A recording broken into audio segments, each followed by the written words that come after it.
coming. He'll probably come on.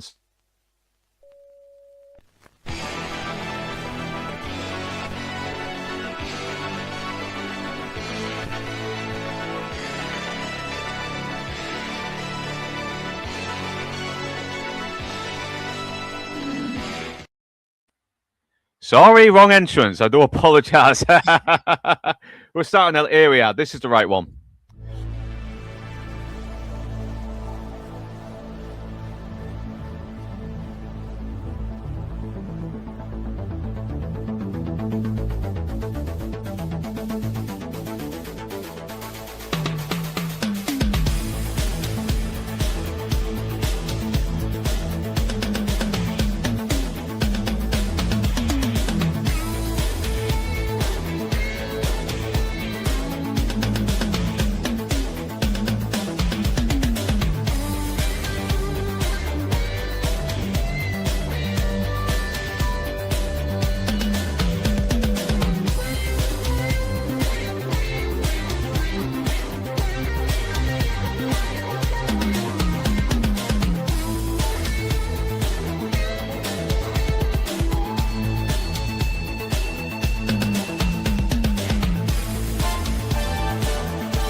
And hello, you beautiful bastards, and welcome to my so-called show. And I do apologise, right?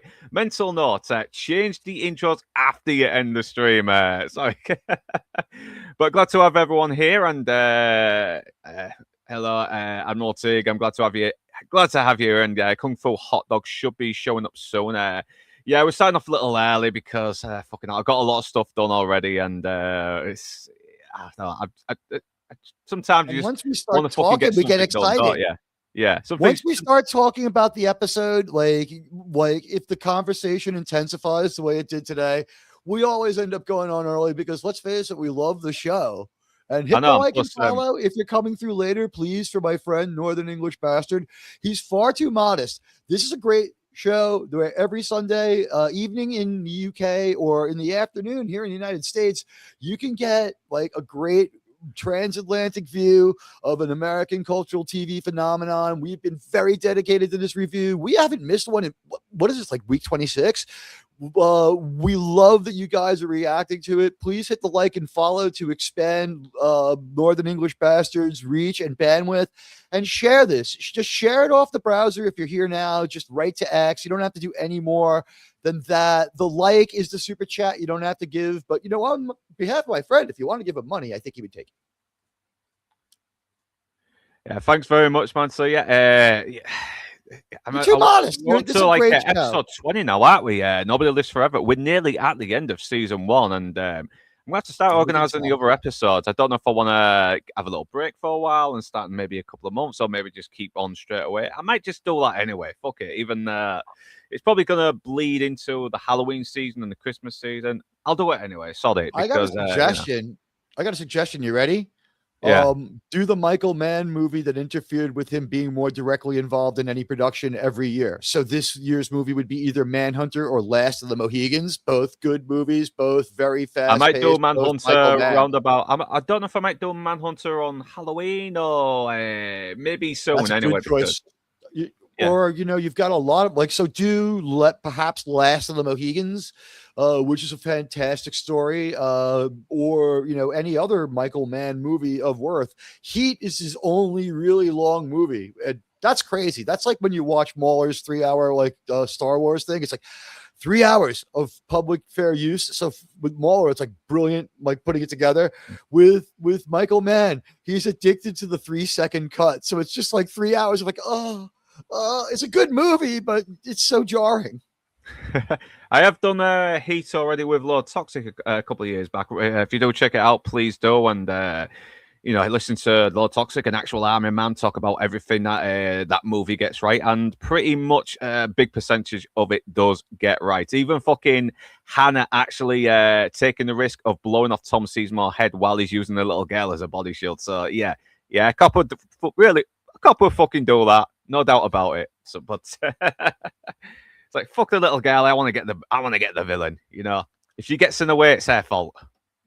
He had his problems, but every time we saw Tom Sizemore, with very rare exception, he put in a strong performance and did a good job, including in some cornball roles. Like, was it? The one with Bruce Willis and Sarah Jessica Parker, where the movie's just awful. Striking Distance. I've not seen that yet. I've heard that people I know love it. The critics fucking hated it though.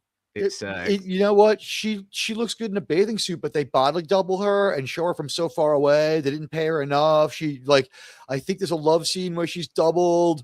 Bruce Willis's character acts like he's never spoken to a girl before. That's a troubled movie. It shouldn't have been made. But Tom Sizemore is fine in it.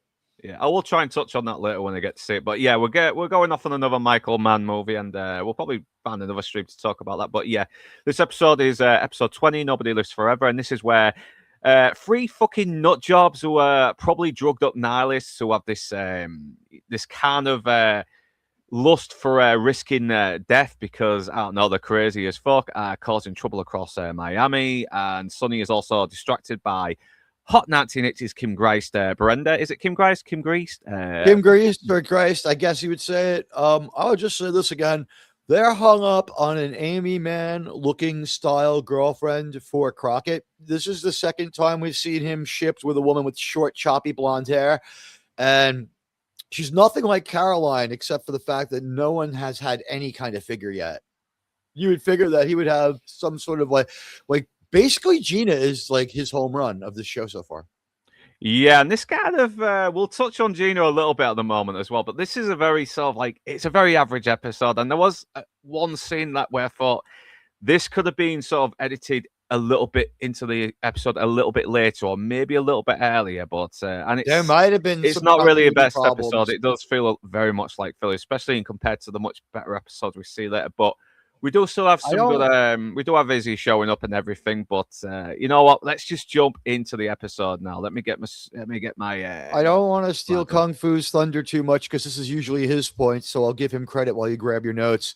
You know what? If a little bit of guerrilla filmmaking didn't show up, it wouldn't really be Miami Vice. This one has high quality filming. It's just like something went wrong in the editing. The one thing I will say is their action scene doesn't go down badly. It's pretty smooth for a change. We've had some choppy ones that didn't have the best continuity. This episode, for all its faults, does flow in a linear fashion, which is very easy to understand. It's just that my problem is sometimes I got distracted from the slowness.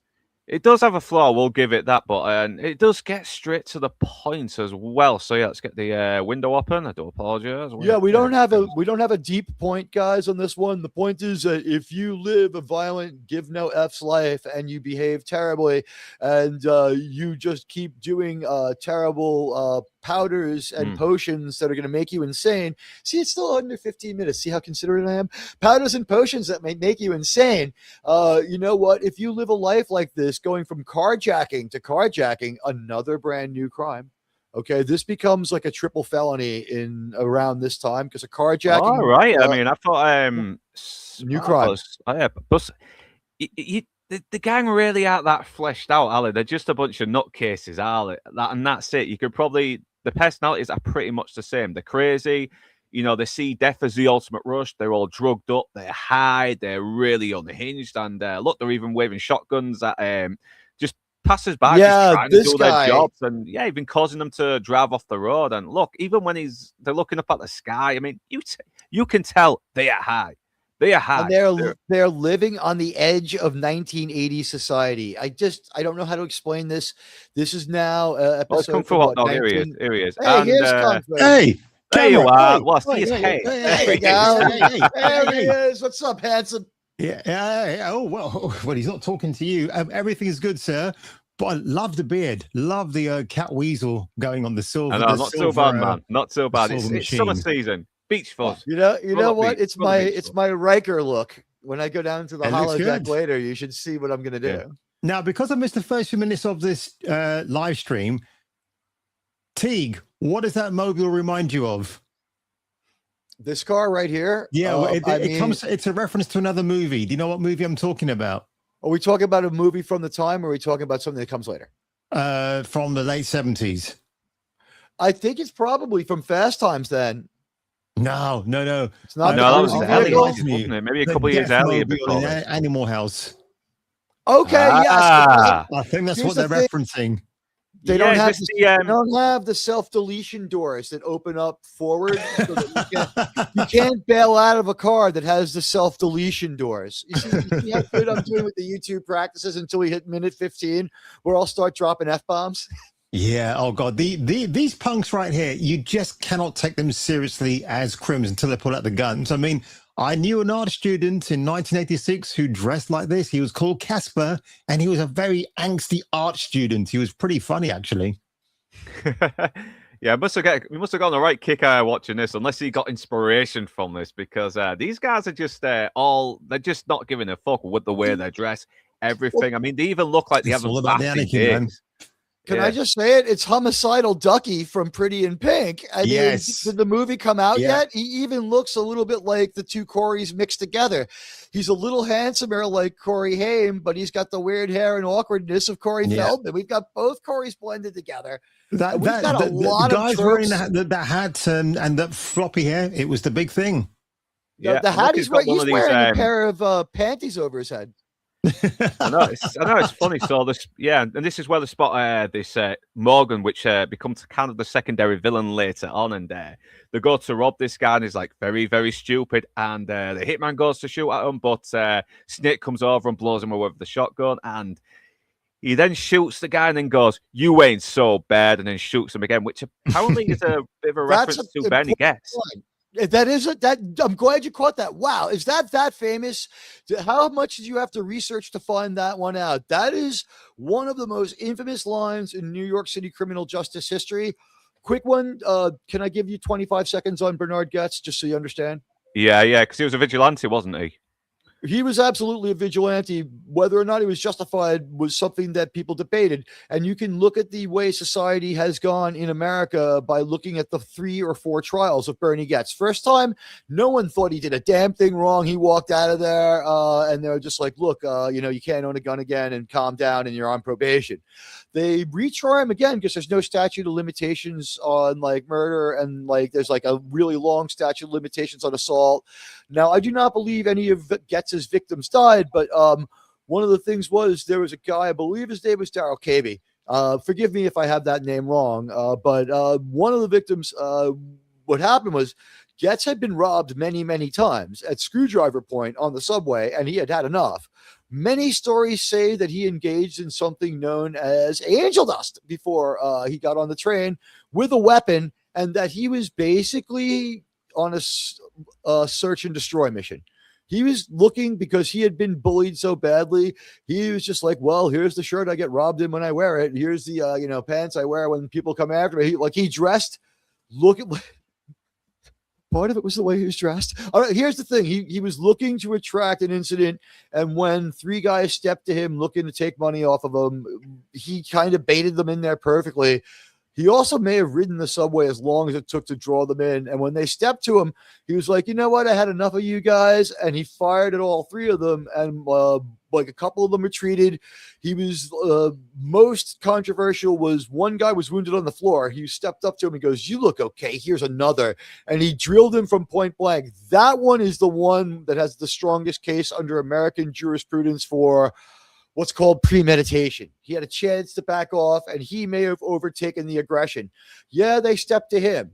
He was in violation of the law by having a handgun in New York City, a 1905 law. After that, it became 3 years, no plea deal to carrying a gun. You can't be strapped in New York City without a permit. You can have a permit, though.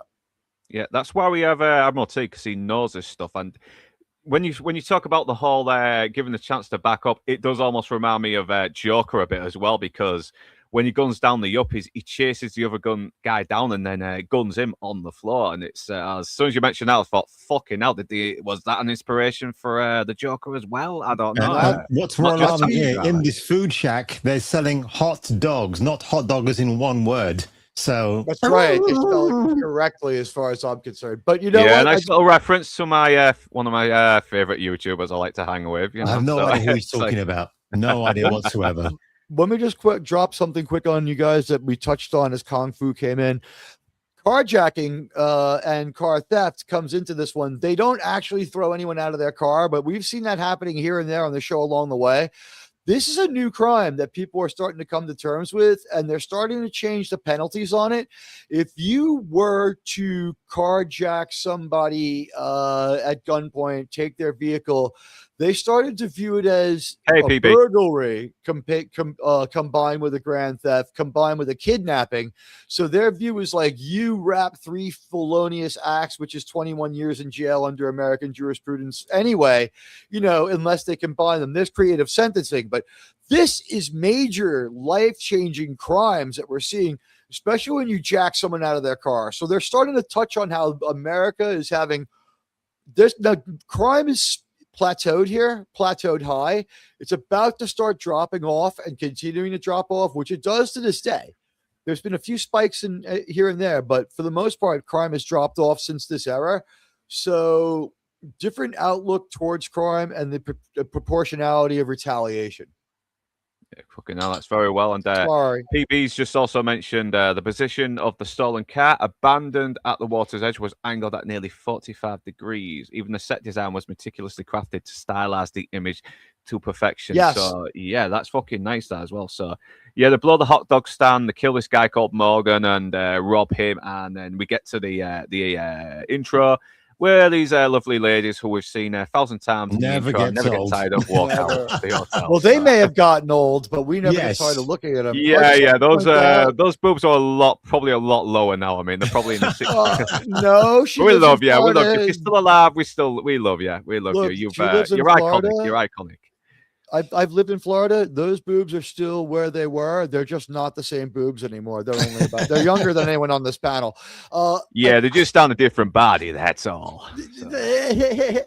You know what? I just want to say here, Crockett and Tubbs, they're not particularly good guardians in this one. And I know, because Sonny's been very distracted. He's he's on the phone, so he's seen this girl called Brenda. Even Tubbs is sort of like, Jesus Christ, Monday, dinner with Brenda. Tuesday, burning homeless people alive with flamethrowers with Brenda. And Wednesday, symphony with Brenda. Symphony, man. What all do you like? Symphony. So is it time we talked about his phone? He's had this 3 different times. Have we ever addressed his car phone? There it is. Yep. I am surprised he has not had a brain tumor just yet. But then again, it's the wired car phones give you brain tumors. I don't know. No, I don't think they do. That's just a Embiggen long spoken about urban myth. If you want to, though, give Embiggen Kung Fu so we could show off that beautiful 80s prop. And I'll just say these ones wouldn't have given you the tumor because the radiation is coming out of the battery cell, which is locked into Sonny's car. If Sonny wants to take this phone with him, he has to pull out a battery that's about the size of a shoebox and carry it on a handle with him, sometimes it at a shoulder strap, wherever he wants to go. That is why Americans call them cellular phones. That was your cell. It locked into your car and recharged off your battery. I think Danny Glover uses one in Lethal Weapon, or that's probably a sat phone. But when remember that scene, that great scene where he's on the bridge and he's calling up his I'm too old for this shit. So it's something similar to that. But batteries back then in the 80s, they were just very well made. They were built to power your device no matter how long until you had to buy another one. Well, that part was true, but what we're saying is, like, as far as battery size, like, I would rather carry 4 modern batteries in the change pocket of my 501s than one of these things around on a strap, because it weighs about 10 pounds and it's like about a fourth of the size of a car's actual battery to power your cell phone for maybe a 1-hour call or 4 hours of standby, and it had a little antenna on it. Sometimes you had to take that cell and like put it up on top of something. but as long as you didn't like cuddle the cell to your head, you'd be okay, because that's where the emissions are coming from. Yeah. The phone was just a handpiece. I know, but it seems to be very useful as well. I don't think I've had any bad crackling or signals going bad or anything. So yeah, and this is kind of we getting, and they don't have a top radio. So we're already getting hints of Brenda being this much classier lady that Sonny is seeing as well, and he seems to be really Brenda. Oh God, we do kind of get another little layer. I know. Yeah, she's. Oh, we'll see you later. My God. Kim Grace, 1980s Kim Grace. Yeah, love her. I loved her, but can I just say, as far as the character, instead of Brenda, I called her Brain Dead. Brenda, She was just so checked out.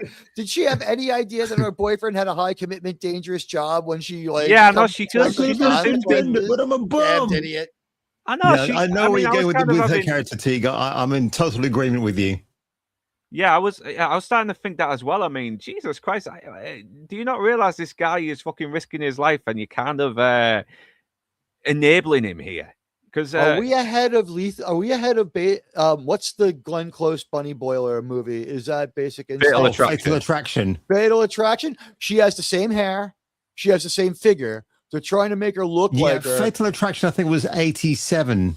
I think it comes after it, but the thing is, this is a good close fit. She physically resembles Glenn Close to a close enough degree, and she is a bunny boiling mad woman. When she's like, "Let's pretend we're married," and he's like, "Didn't I just tell you that I wanted to get out of here with a fake story about how I care about my family?" I just got to tell you, when you got a hot wife like Ann Archer, why do you think Glenn Close is attractive? She is not. Not at that point. No, like Ann Archer's winning easily. Oh God! When Ann Archer comes back to It's Always Sunny in Philadelphia, she's even more of a smoking hot MILF. Holy shit! Yeah. She does very well. I like Ann Archer. The only work I would take this is a good shot, by the way, Matt. That spider has never looked more sexier. That does look great. But I just want to say a quick Ann Archer's worst performance. I don't like her in Janie's Got a Gun. Oh, what's that? Sorry? It's her. Yeah. She's the mom in Janie's Got a Gun video by Aerosmith. Oh, really? Not a big fan of her performance in that, because I find the song to be insufferable. Oh God. Yeah. We kind of learn a little bit more of a layer with the different contrast to how they see romance as well, because Tubbs seems to be very open, like love is a beautiful thing. Of course I'm jealous, and Sonny's kind of like being very closed off about it. Is like, it's not love, it's LWP, lust without potential. So I thought he said lust with Miami potential. is celebrating 130 years, right? Whereas America's celebrating 250 years. And this is still off the backdrop of billions of dollars. I think it's $60 billion of cocaine that is sold each year from 1980 in Miami alone. So, this show came along at the right time. Yeah, back then, that was a lot of money too. Is that Archie? Yeah, because these are crazy. Because they're crazy nut jobs who like to get high, fucking cause destruction, and read comic books. And I think, I'm sorry, but this is the most relatable thing they do. I think everybody here agrees that we've done this at least once. I mean, no, they're relatable. They're just violent. If they stuck with this, we would hang with them. They'd be on the panel. Yeah, because Switek makes a reference that they've done something with one of the characters that's a little bit more explicit anyway, but they know it's probably just some random thing, because then they see the fucking the graffiti on the car saying nobody lives forever, and this is where we get one of the first of the many romance scenes where did they tag up every car? Because I remember one saying "Death, the ultimate high." Yeah, that was. I think they do. Yeah, they do, because once again, spelled all wrong. Yeah, but it's a good way of showing without telling what kind of crazies these people are as well. It's they never say they're unhinged. They never say they're outright crazy. They but they're still attention seeking. They spray it on the card. That's it. It's a slogan. They themselves are hard to listen to, so we have to let them do it by showing us, because these characters are tweaked out and high energy. So when they're not talking and just grunting and screaming and breaking things, it still gets the story accomplished, and we don't have to listen to crazy tweak talk from a bunch of. I know. I know. We only really have like a few lines of dialogue, don't we? So later, Sonny is with Brenda asking while they're divorced, and he tells her it was the job that did it, and that it can take its toll, and they spend the night, doing romance dialogue, like, who's the ugliest guy you did? And he's like, I never dated ugly. He's like, I don't like the By the way, the correct answer is you right now. I mean, what's wrong with this woman? Yeah, I know. Well, I felt the woman bad, who's mirroring his very own body language and mannerisms. Yeah, it's really creepy, peculiar. Single white female. Look, Northern, you got to understand, dude. This was every straight male fantasy in the 80s. You meet the mysterious rich woman. She's got her own pad. She does sit-ups in the morning, which, by the way, very accurate to what was going on in the world at the time. So when I see this, I believe it. I believe it. I was that guy that was fantasizing about meeting a rich white woman who's got her own apartment somewhere, but it's England. Where is that going to happen? Yeah, no, fucking hell. You gotta go to the. You gotta be. Yeah, so you want to be like Bruce Campbell. You want to be like Bruce Campbell in Burn Notice. Just look for some nice hot milk, rich hot milk. That's it. I've got the complete series now, which is great. Yeah, well, all bought for £4 each. Does she come across to anyone else as a divorcee? Like she's already cleaned one husband away. There's some guy who left the country to get away from this chick. He's like, here's the money, just leave me alone. And she is just like, if she's not like, neither movie's happened, but we've got a nice mix up between Basic Instinct and Single White Female, because as Kung Fu noticed, she mimics his body language. And then like the only thing I can say to her credit is she sees things the way he sees them after a while, which makes it easier for them to have a like a heart to heart. But if I came downstairs my first impression was like, is Don Johnson aspiring to be Italian? Why is he walking around shirtless? And then, he gets to the living room and I see that this chick has got his salmon-colored T-shirt on. Working out in it. I was fuming when I saw that. And she was doing it with the worst form. It's like, if you're going to work out and soil my shirt, can you work out right? Like, it was the worst acting. I know this really turns me off for a little bit because she's sweating in his fucking shirt and he needs to wear that for his work. And then again, did he bring a spare pair of boxers? Good thing they don't live in a hot place, right? I know. Yeah, but the feng shui of this place is good, though. I mean, the minimalistic stuff in the background, so I do dig that. It's in keeping with her job, so that makes a lot of sense. Yeah. Why couldn't she grab a fucking spare shirt? It's her house. She's got to have some spare white house shirt. She didn't have to soil his. That's gross. Oh, hang on. She's marking a territory like a female alpha dog. Yes, she wants the pheromones on that. I would just point out, ladies, if you get your pheromones on our clothes, when we go out, the other women will smell them on us. Like, think cats here, and you're just going to like ruin your own thing because too late because Gina found out. Was I not supposed to tell the other women that? I'm sorry, guys. We'll clip that out later. I know. So she does offer to make breakfast. It's like, I can't go, need to go to work now. Can I have my shirt back, please? Actually, you keep it. I know you're fucking hot, but that's still gross. But I can still go to dinner. Do you have a T-shirt one of your other boyfriends left behind that you worked out in that maybe you've washed by now? I can put on, or you know what? I'm not too picky. I'll put on one of your shirts till I get to work. My lieutenant is used to looking the other way when I show up slightly cross-dressed. Like I said, she could have Johnson's got this like punky hairdo, man. You know what? Maybe a few years later, they could have made a live action version of Akira and cast him in the role. Yes, but I do love his hair here. It does almost look like he's remaking fucking A Boy and His Dog here with that haircut. That sort of messed up hair. This is missing Tubbs needing Crockett needing a cup of coffee.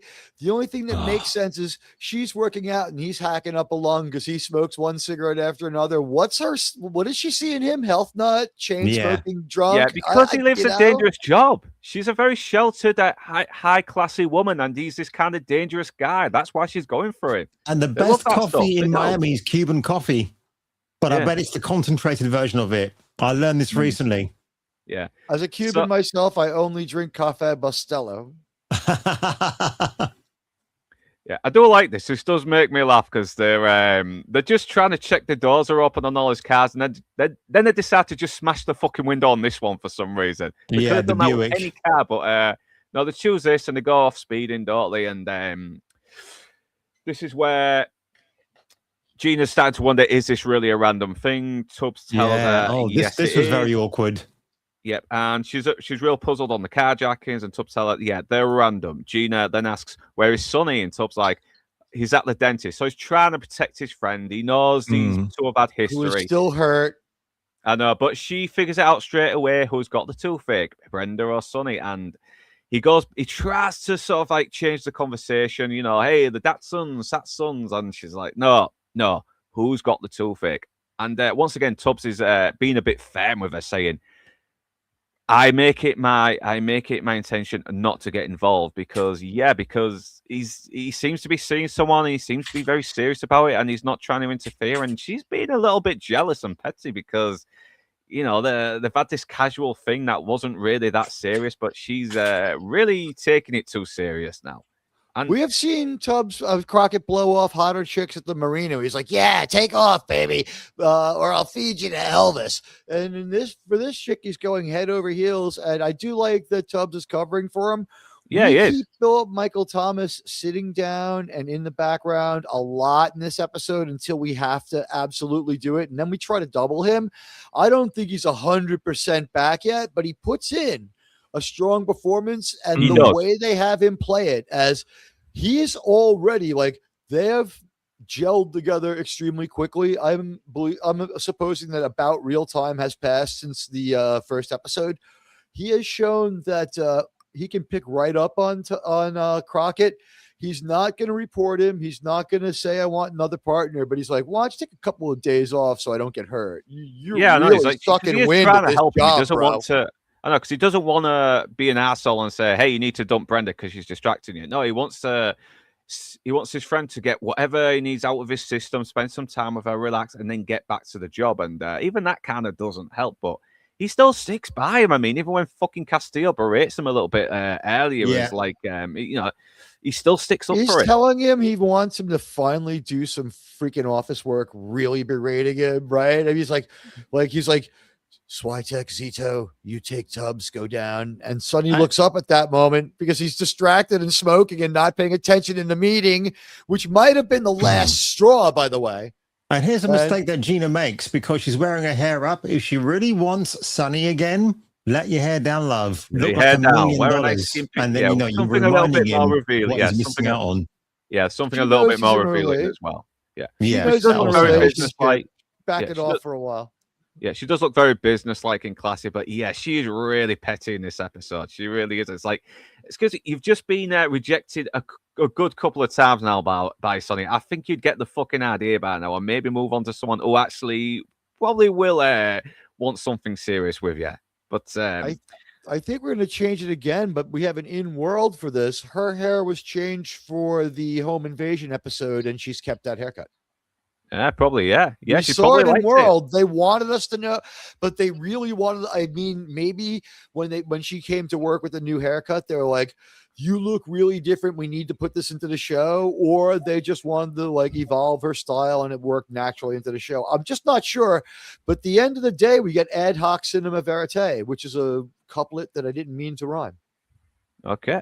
So Zito pretty much tells them that they found the next stolen vehicle not too far from where the last stolen vehicle was. And they also found comic books and phone numbers used on the hotel. So they are now looking into it. And Gina is still getting jealous about the whole Brenda thing. And so now this is where we get to the secondary. Quick note on the precinct, Northern. Quick note on the precinct. If you look behind Zito, you see Lester's desk with all the tech on it. There it is. There's Lester's desk. He's got like 2 computers. That's where. Yeah, Lester where the fuck is he? Where the fuck is Lester? He got paid to be in an episode with no lines like twice in a row, and so when they needed him to be at his desk, sort of like to react and like look back down at his work, he wasn't there. But at least he's represented. That to me represents Lester. He's like the only thing you have resembling a cybercrime guy. He's sadly missing from the episode. He's in it for only a couple of seconds, I think, is in the where the buses don't run. He doesn't give they nerf him because he should have had a lot more expertise by that time to be like, yeah, I hacked this thing. It's going to do anything I want it to do. I can bring up Emile Zola on this computer.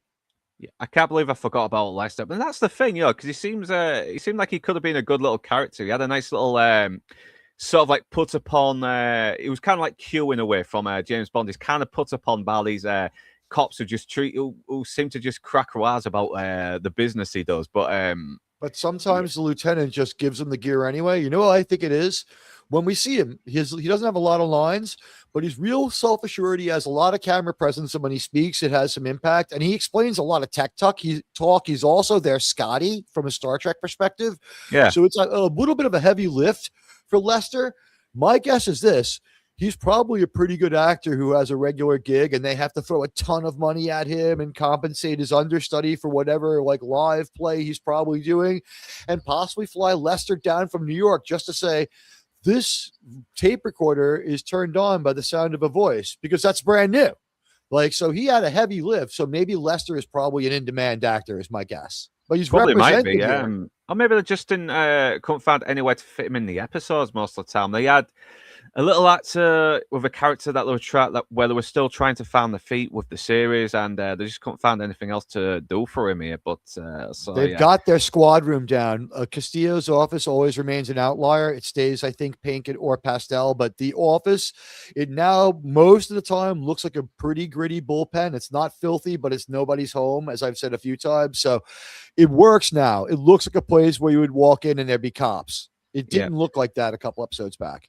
Yeah, and these are the secondary villains that kind of become little plot devices. I mean, one of them's Morgan, and you got Giancarlo Esposito as kind of his right-hand man, and they're basically just trying to wonder who is causing this mayhem, who robbed them, and they don't suspect Lombard, which is a nice little reference, which gets referenced twice in this episode, by the way, so they're building up to that final, which I thought was pretty good. And so they're trying to find out who it is. They wonder if it's the Colombians, but the fact that innocent people died has really sort of like left them without any lead. So their best bet is to try and find these nutcases and see what they want before killing them. And so yeah, now they're checking out all the bars that the gang have been ringing. So it's basically just a little routine thing, you know. But Sonny thinks, okay, I need to ring Brenda, tell her that I'm going to be, a little late. And this is where I think maybe both officers are at fault here. Should Tubbs have just waited for Sonny to finish his phone call, then go in with, so he could have at least have someone back him up? Or do you think Sonny should have waited a while and then went in and out and then called Brenda? Anyone? Oh, sorry, what was the question, dude? My best guess on this one is that he's already written off Sonny, and this is the point of decision. He's like, Sonny is useless and will be late. I have to act now. Put the bitch on hold, or just say I'll call you back. By the way, Teague, I love your Mickey Rourke with an overdone suntan. It's actually William Shatner at 40 in a Miami Vice outfit. But you know what, Northern, could you embiggen it for a moment so you can see the full glory of my Miami Vice William Shatner avatar? Yeah, let's have a look. Oh, let's get you... It really looks like Mickey Rourke where I'm sitting there, which is really, really funny. It turned out a lot like Mickey Rourke, but the thing is, if we catch him at any given time, Mickey Rourke looks like everyone who ever lived. Yeah. Well, Mickey Rourke looks a bit more lesbian-like these days, though, don't he? He does. Like, oh my God! Maybe still look like a lesbian grandma these days. I used to be an 80s heartthrob, but looking like I'm a 1980s grandma. How to destroy your looks in one day.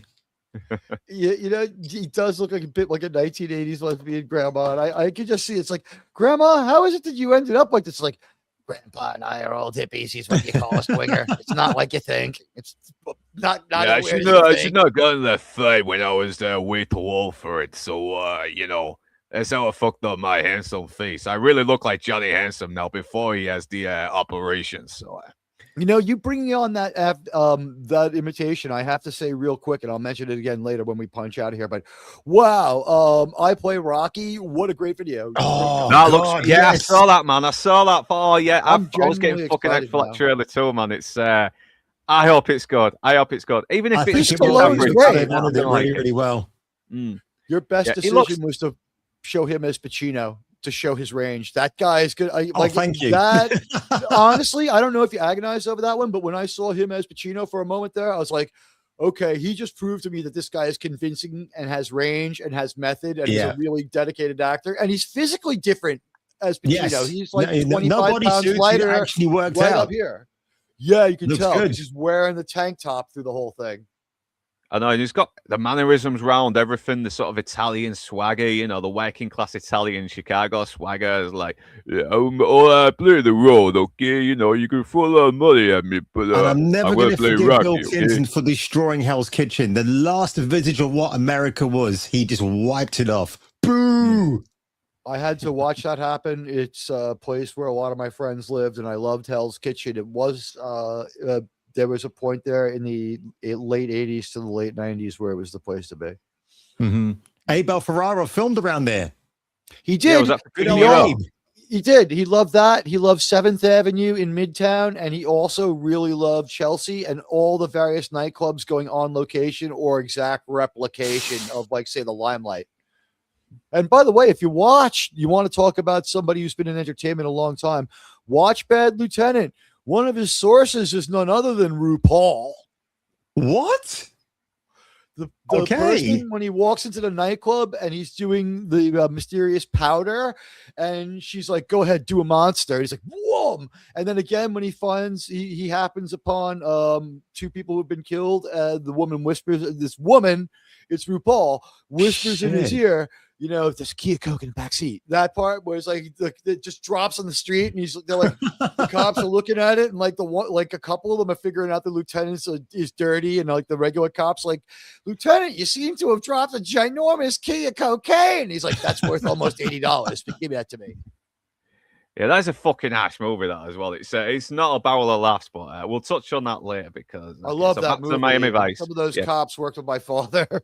Yeah, back to Miami Vice though. So yeah, he's ringing Brenda, and you gotta admit though, he still has that fucking charm. Even when he's being an idiot, you kind of can't help but let him off because of the way he handles it as well. And he's got this phone booth where the door can't close, so he can't get any privacy. So and I noticed something as well, Admiral Teague. I think you might be able to touch on this. Same for you, Kung Fu Hot Dog. But apparently, he asks for a quota for the call. And apparently in the pilot episode, Brother's Keeper, the phone calls cost a dime maybe.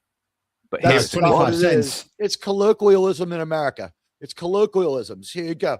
Penny for your thoughts. You know what I mean? Is an expression.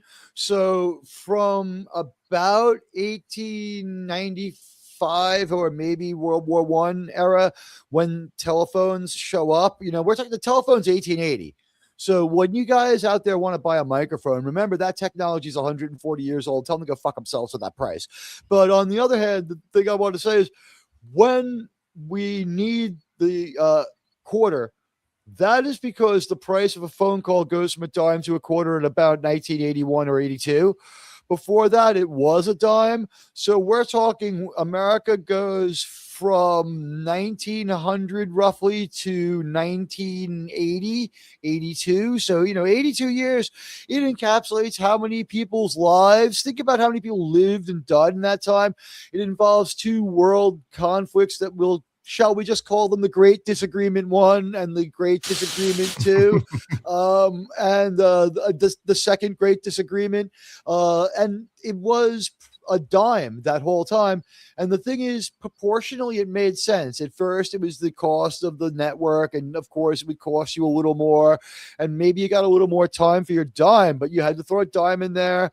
And there was an operator listening, and the coins hit bells on the way down. Also, just all sorts of interesting stuff where they had to interpret the tones. And that continues till the end of dropping money into the payphone, which popular cell phones destroy. But drop a dime is still the expression to this very day. We still say that. There's not payphones, and the last 30 years that they're around, it cost a quarter. So yeah, drop a quarter. That never got into vogue because people are still saying drop a dime because it made sense and it rhymed. It had alliteration. The whole 9 yards is a similar thing. So that might be it then. But American colloquialisms 101, my British friends. It's nice to know as well, because I had it on a Vice and Easy podcast when I was getting some notes to see if she might have noticed something as well that could be worth mentioning. And check out her Miami Vice podcast. She's actually pretty good. She does occasionally have does go a little bit liberal feminist on occasionally, but apart from that, she seems like a nice lady. And she's called Vice and Easy. Yeah, Vice and Easy. Yeah. Yeah, and her voice is very Got good nice and branding. easy too. Her voice is very nice and easy to listen to. So, so yeah, you got these two guys sort of joking around, embarrassing him while he has to say, I miss you. And they're like, I miss you too. And he's like, come on, give me a break. I'm trying to get a date here, you cock blockers. But So yeah, you've unfortunately, been in more there a cock bunch of blockers. Yeah, times. yeah.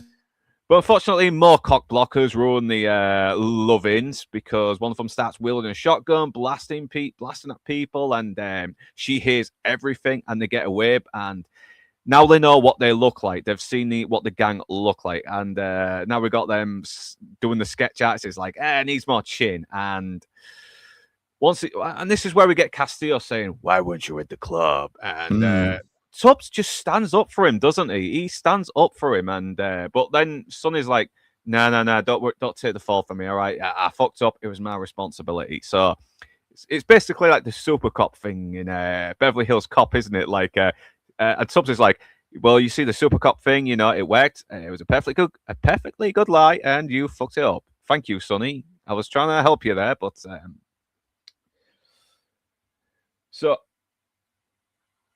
So yeah, he's not very happy about it as well. But this is where he mentions that these might be the same punks that killed the clerk at the night shift, and they may be the same people behind the robbery. And Homicide wants them on this case. So and we get another reference to Lombard. We get another reference to Lombard as well. We're taking you off the Lombard case to focus on this.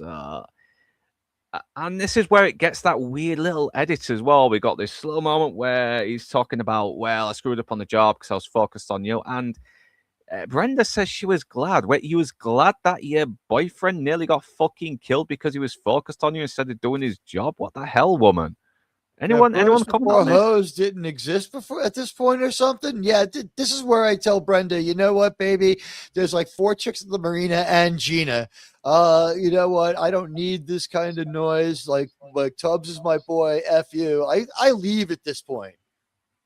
Yeah, no, and then bad news, man. I know. And Tubbs, Crockett is out of his comfort zone. He's not on the boat anymore. He's not. He's experimenting with this chick. Can he get used to it? Well, no, he can't. You can take the cop out of the job, but you can't take the job out of the cop. Do you know what I mean? Yeah, agreed. And this is where it gets weird because then it flashes back to the office after the kiss, and Gina starts getting a little bit into him as well. She talks about, the copies are being handed to all the divisions, and then she tries to get him to go on a date with her as well at Nixon. Is like, hey, remember this place? Oh, and she has her hair down here a little bit. So there you go. She took my advice. Hey. But she's looking bright. She's looking very good. But she's also starts getting a little bit petty when Sonny rejects it because he's seeing Brenda, and it's like, I'm just some pit stop for you to use until you find something better. You know what? Stay out of my life. Don't you talk to me. I'm totally not into you. I'm over you now. I still love him. No. I'm so angry that one day I'm going to track down and kill Qui-Gon Jinn over this. You bastard. And Sonny gets a little bit fucking hurt. He's like, Gina, that's not fair. It's like, well, yeah, I've kind of encouraged her a tiny bit as well, mate. It's like, she reminds me of the concierge at the place they go and eat still Mrs. Sonny. So I'm thinking, come on, man. She's pulling out all the stops.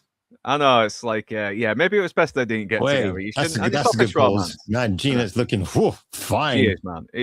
Oh, man, yeah. Sandra Santiago. Gorgeous woman. But then we flash back to the pool scene again for some reason. It's like, what the hell's going on? Why did it? You got flipped over? I know, why did we have this scene, flash to fucking Gina, then flash back to the pool scene? What the hell? You could have just maybe faded it to transition, like a bit of time has passed, then cut to Gina. That's true. Weird.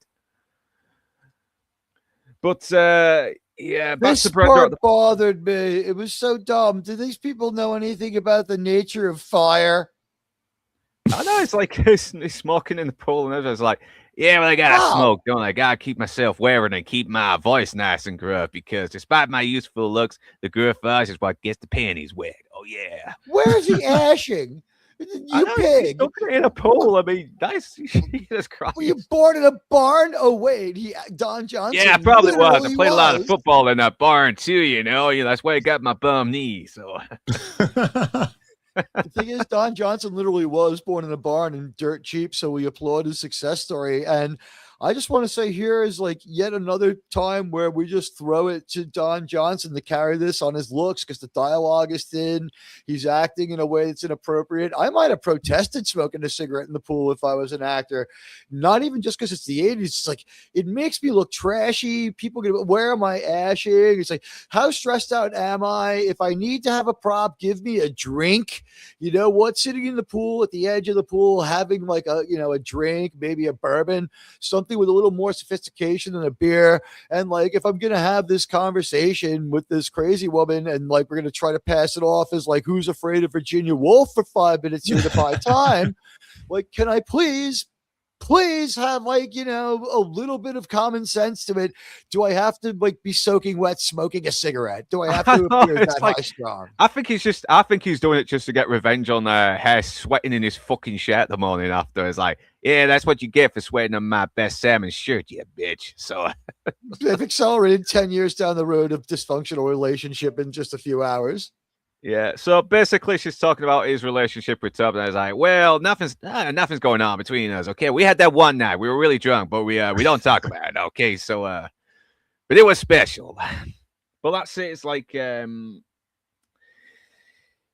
she starts getting jealous that he might like Tubbs, and she's like, well, can I be your partner? And it's like, well, I'm very hard to get along with. So, yeah, and then we move on to pretty much my favorite of the regular character in the show. It's Izzy, and he's selling these knockoff Italians. It was run by Richard Gere in American Gigolo. Yeah, you can't get better than that. These shoes will feel like you were born with them.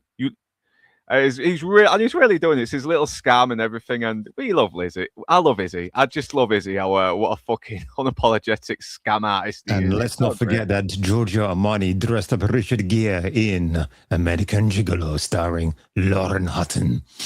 Yeah, that's right. And I want to. And with a great song from Blondie, I just want to endorse on behalf of the American community, Cuban community. I want to endorse Izzy here. Has absolutely nothing wrong. Okay, so he has a casual relationship with the law. He's still on the right side of it. He's got to hustle to get by. It's not his fault the land of opportunity is stacked against the hardworking man, with a checkered past. He's trying to turn over a new leaf. None of his crimes are harmful. He has a lot of aspirational businesses that could go somewhere where he actually does have some entrepreneurial sides. He executes an arced face turn throughout this entire show, and like here he is trying to hustle some maybe stolen or purloined shoes, and he's still like he's still in like sort of surveillance gathering method, even though he's not actively working as a vigilante or an informant for the police. He's aligned with Crockett and Tubbs. He's being a guardian. He's like a deputy without a badge. I mean, maybe in a way, but he is kind of working with criminals a little bit as well, as we see later when he runs into the gang. So, yeah. So like I'm saying, we don't know where he got some of these things that he's trying to fence. Like he seems to be fencing stolen goods. So like you said, yeah, he's down the criminals and he's feeling them out for a potential criminal deal.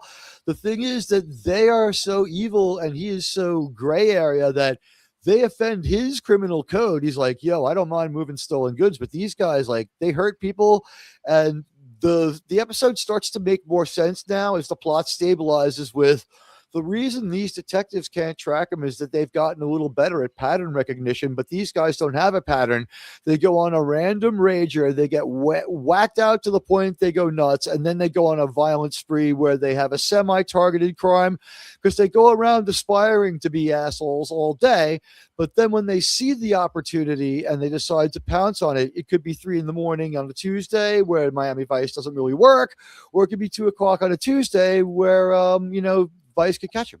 Like there's no pattern, but it's foreseeable. That's what's going on. Because they do get a bit of a lead later, but we'll move on to that. So obviously they figure out the cycle. There's no pattern. There's a cycle. Yeah, so they want him to find out about this gang, and he's really not keen on getting involved with them. He wants to be away from them as much as he can, but Sonny's like, found them anyway. But he thinks, they're just going nowhere. Let Homicide just fucking deal with it. They're not going to be able to catch them. And this is where Tubbs suggests, listen, this woman's distracting you. You're very unfocused. You're messing up. Spend some time with her. That way you can get your shit together and we can get on this case. And then hopefully we can stop these scumbags. So, like, we got that nice little song by Glenn Frey, like True Love, da, da, da, da. Sex with Kim Grass at the sea. And yeah, this is where we get to where they're back on the harbour and everything with the boat, and she's wondering how can you do all this crazy stuff, like shoot people, which turns me on, by the way, but then go back to normal. It's like, I usually take a ride in the Ferrari, so but she is very puzzles how people can live like that. Do the other officers do that? Because her life is boring, my friend. I know her life is boring. It's utterly She's boring. sheltered. Yeah, she's sheltered. She doesn't understand that life. She understands architecture as well. Being fancy. She's rich. She's bored. Yeah. She needs a bit of excitement. I know, because they always do. They always do. Even the most prim and proper women need excitement. That's why they always go with these dickheads. She dresses prim and proper. She's not in a league of trying to dress down a little bit and look a bit hot and sexy.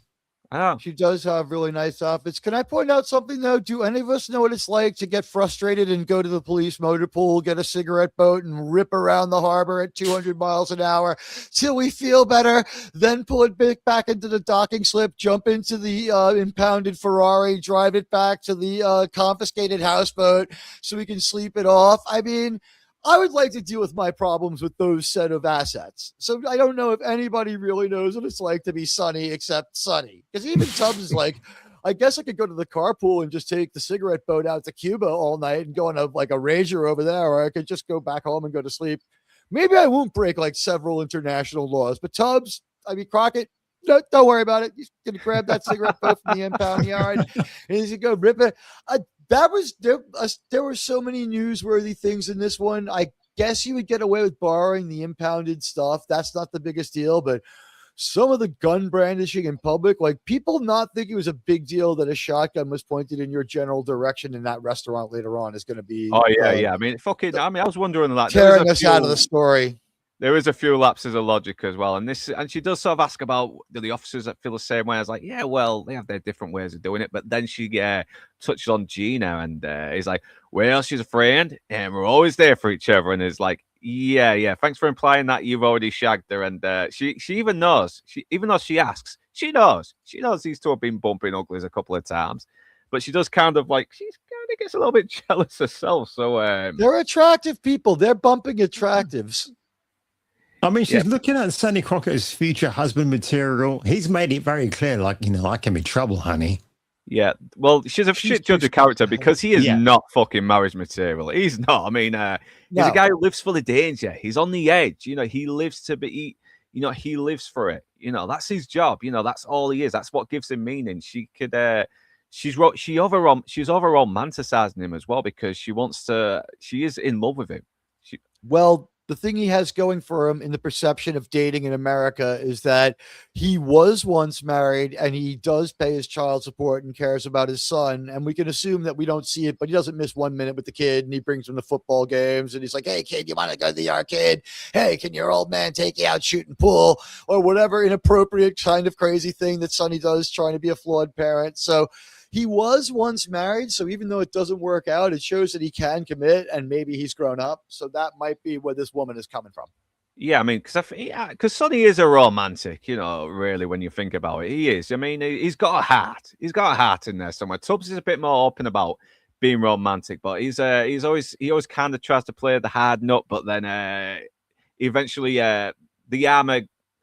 the armor gets exposed, I should say. The vulnerability underneath the armor gets exposed. So the approach is different. You know what it is? It's that Tubbs is happy being single and openly dating and a bunch of non-super committed relationships. But then when things line up, he goes one woman at a time, but it's logical and it's measured and he's skeptical. And when they do things that are wrong, he calls them out.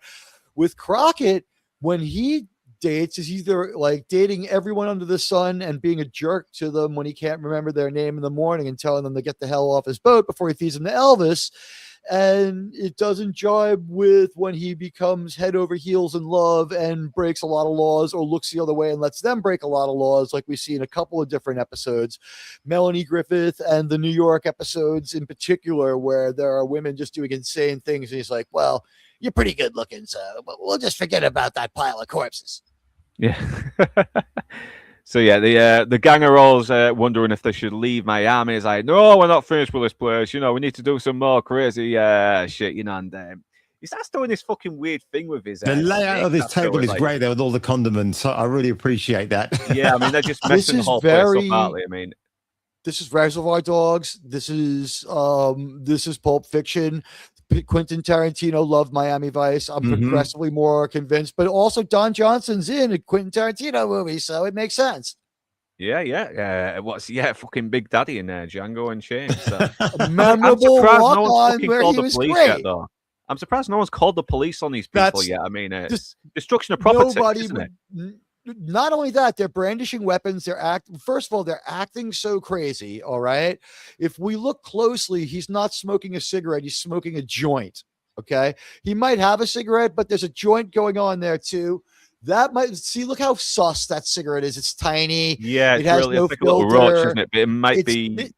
They say there's roaches in the back seat when the Zytec team cleans up the earlier investigation of the abandoned car that they do the first spree killing in. These guys are spree killers.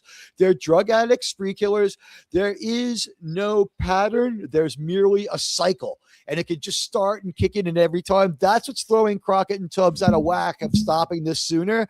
And the previous episode sets this one up well because they've been bumped up to homicide. They're working homicide.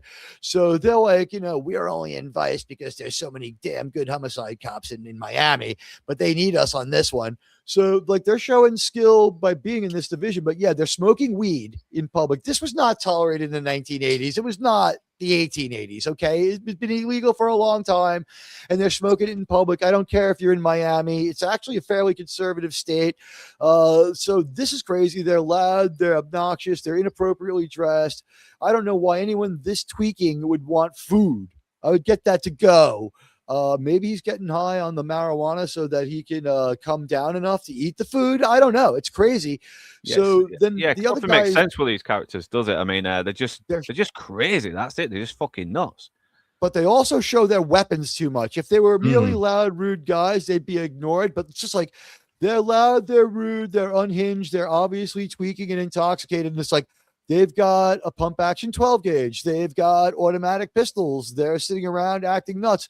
I don't care if open carry wasn't a thing and this wasn't a national discussion yet.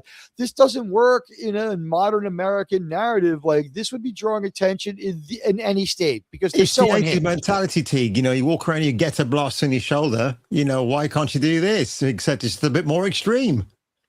And in the world of TV, it's even more extreme than that. But what a waste of guacamole. Although I guess it would have gone bad by now. Yeah, no, and it does make me laugh though when he's like, "Hey, I got these brand new handcrafted Italians. I'm all out of nines though, but it's like I'm just gonna." And he's like, they pull out the shotgun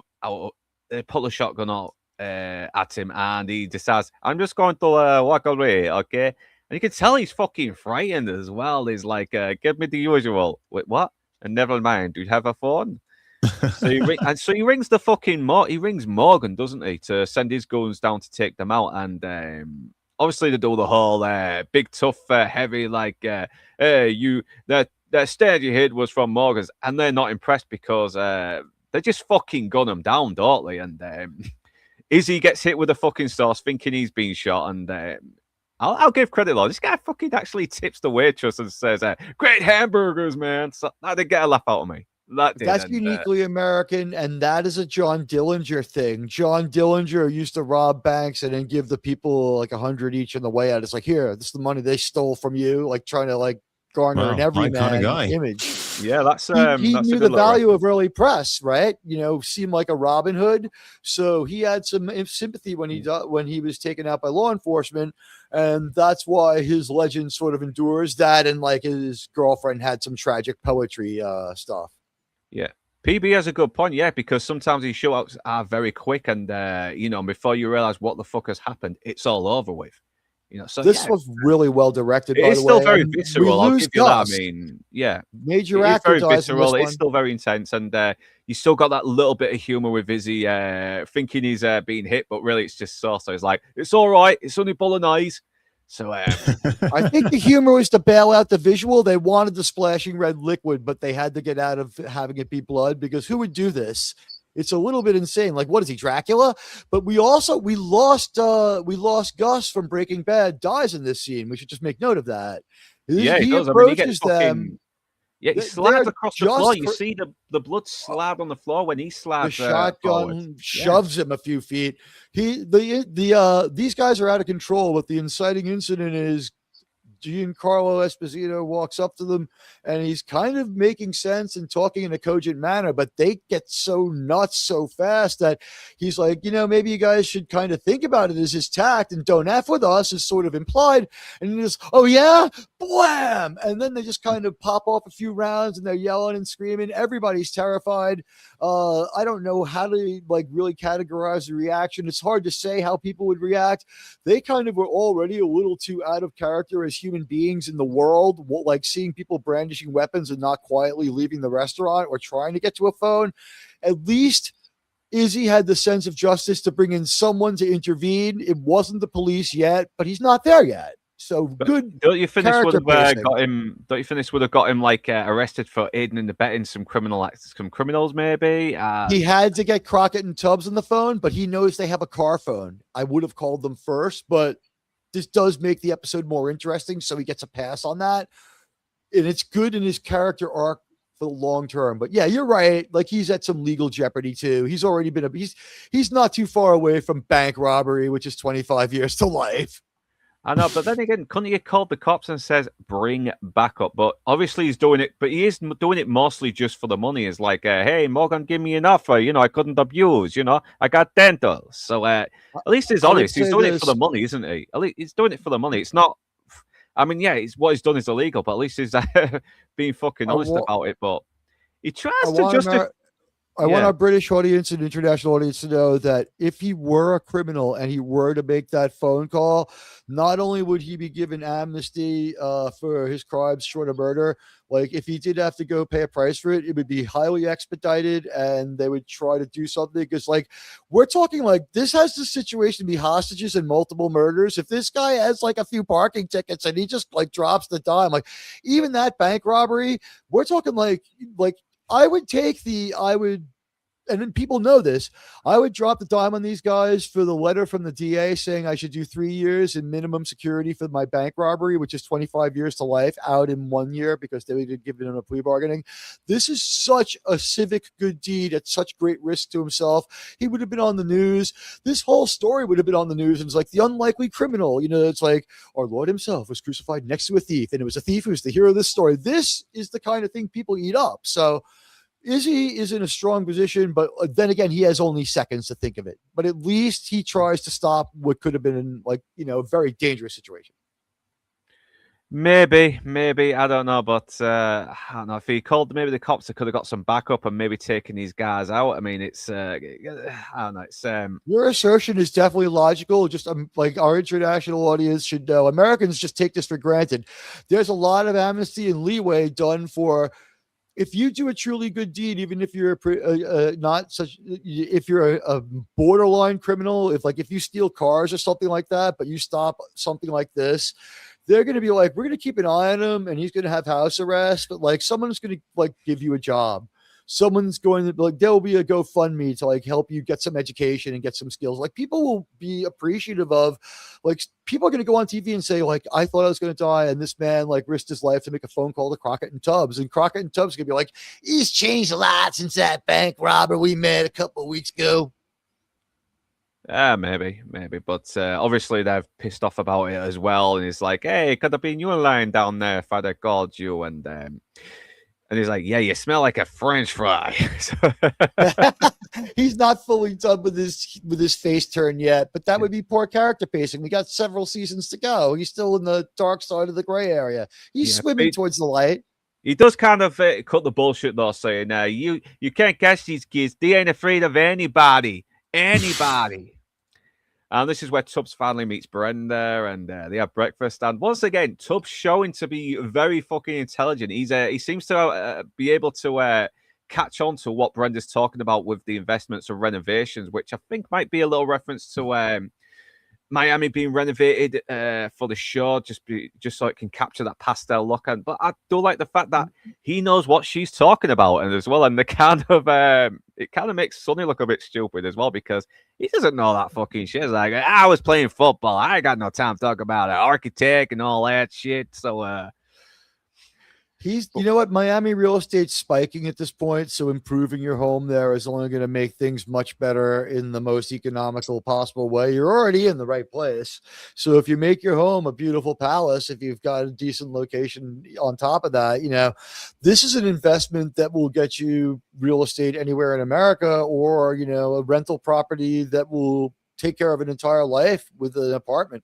Yeah, because Miami saw a desertion of their own residents who thought a life in the Caribbean was going to be better. And then, of course, when the drugs trade started hitting Miami at the beginning of the 80s, it was something else, man.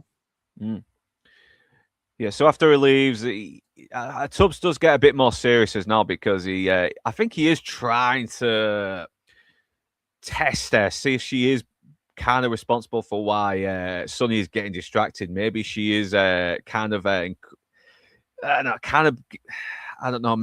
being a little bit too clingy with him. But it's like he's like, so you're gonna let Sonny come back to work? And she says, I didn't realize he needed my permission. So maybe it is Sonny that's just allowing himself to get distracted, instead of just putting his foot down and saying, listen, I need to do my job, But and it's a good conversation. It's not totally spelt out or wrong, and he does tell her. I mean, he seems to see Brenda for who she is, someone who's over romanticizing Sonny, as like, well, when I look at all this stuff, all this flash, I mean, are you going to be able to live a life where you're going to meet with other cops' wives and all that other stuff, all that kind of harsh reality? And she kind of gives him shit about it as well. She gets very defensive, and I like how Tubbs just doesn't push her any further. He's like, thanks for the breakfast.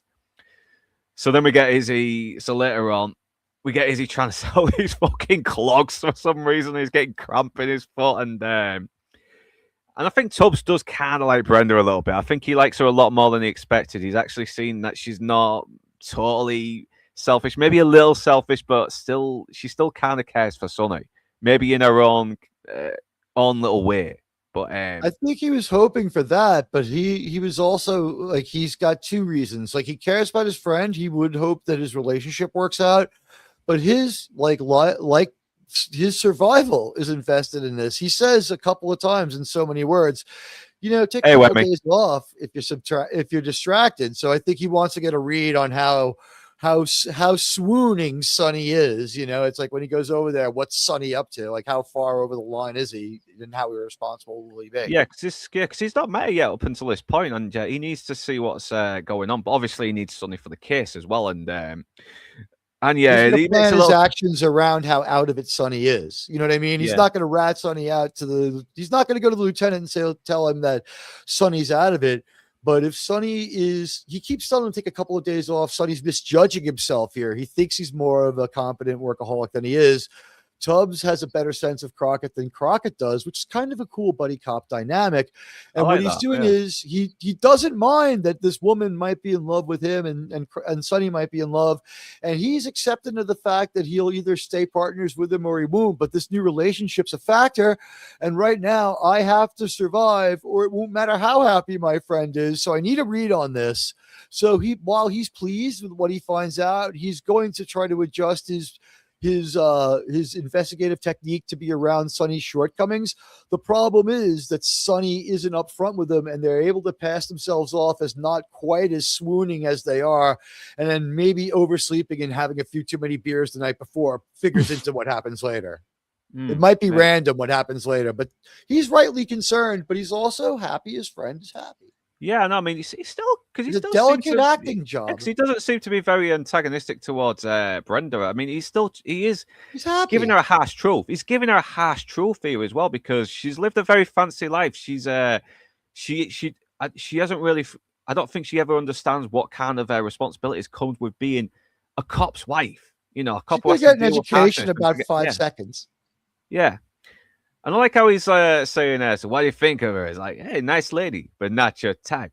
Not my type? What do you mean? It's like, yeah, your type is like bearded ladies. So, yeah, he's cracking wise. You know, he's having a good bit of banter with him because like, it just goes to show just how well their relationship has developed over the course of nearly the entire season now. I mean, we're 20 episodes in now, aren't we? So we're nearly at the end of this season.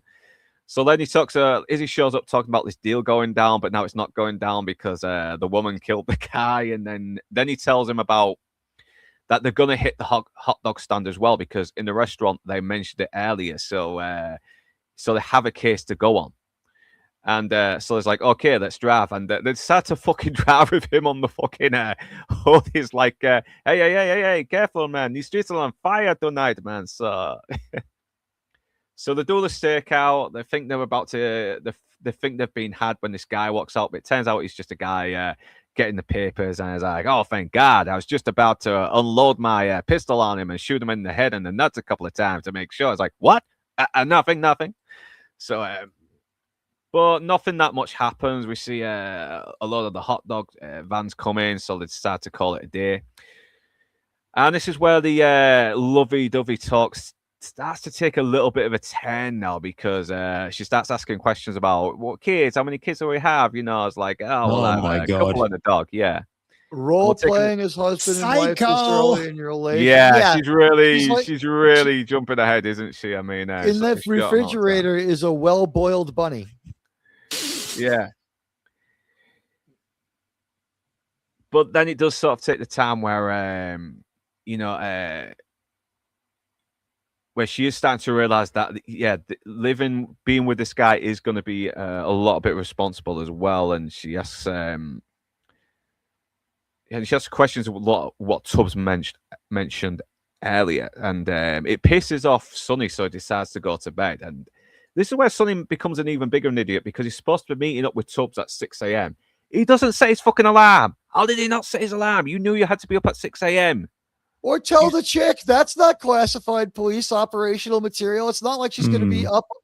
She's going to be awake all night staring at him anyway, that psychopath. Just tell her to wake him up at like 5:45. Yeah. Oh, yeah. I forgot to mention as well, Ellie, because she wants him. By the way, she's never heard of shift work. You're sheltered, but you've never heard of shift work. Cops, like exactly. All of a sudden, hey, Wormy. You know what? But all of a sudden, this police department works rolling shifts. All of a sudden, we do 6 to 2, 2 to 10, 10 to 6, because. Or I guess this is just how they've decided to freelance their operation. They have minimal control from Lieutenant. Hey, gentlemen, I'm sorry I've got to make the announcement, but I've got to have some dinner with Mrs. Mama Kung Fu Hot Dog now. So I've got. All right, man. Yeah. I thought it was going to be over by then, but yeah, sometimes it happens. But do you want to give any final thoughts up front? Yeah. Do you want to do your favorite stuff? Okay. Yeah, just really quickly. I'm going to say. It's not one of the better episodes because I think that the love stuff with Crockett and the chick was a bit like, oh my God, it's like, get off it. I want to see some police work. But there was some other sort of levitating moments in between.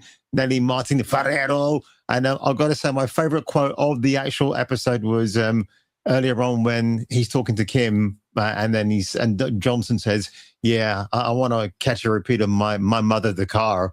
Which was an actual real TV show back in the day. Yeah, I heard about that. That was hilarious. Crazy. It's crazy. Okay, well, final rating then. Did you mention all your other favorite stuff? Favorite regular character, guest character, music moment? Guest character is going to be Martin Ferrero. I thought he was fantastic. He was just a regular character, but he's more of a regular character though, isn't he? So, because guest character is like someone who makes like just one appearance or maybe. Oh God. Do you want to do it in the comments later if you press for time? Yeah, I'll put it in the comments. Yeah, all right, man. My favorite outfit, I think it's earlier on when Carla Esposito is walking around. When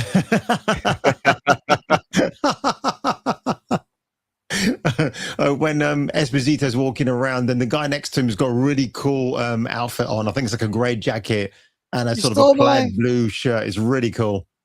That was mine. It was a pink shirt. He was wearing a jog off. He was wearing a coral pink. Hey, shirt. Adrian. I'll be with you in a minute. Okay. All right then. I'll let you get going, man. If no anything you missed out, hopefully next week put we'll it be in the back to comments. normal. It's all right. But shit happens, man.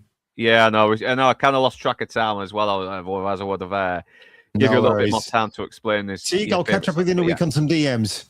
Yeah, right. But you take care, man. You take care. Okay? Well, and see you next week in Miami. See ya.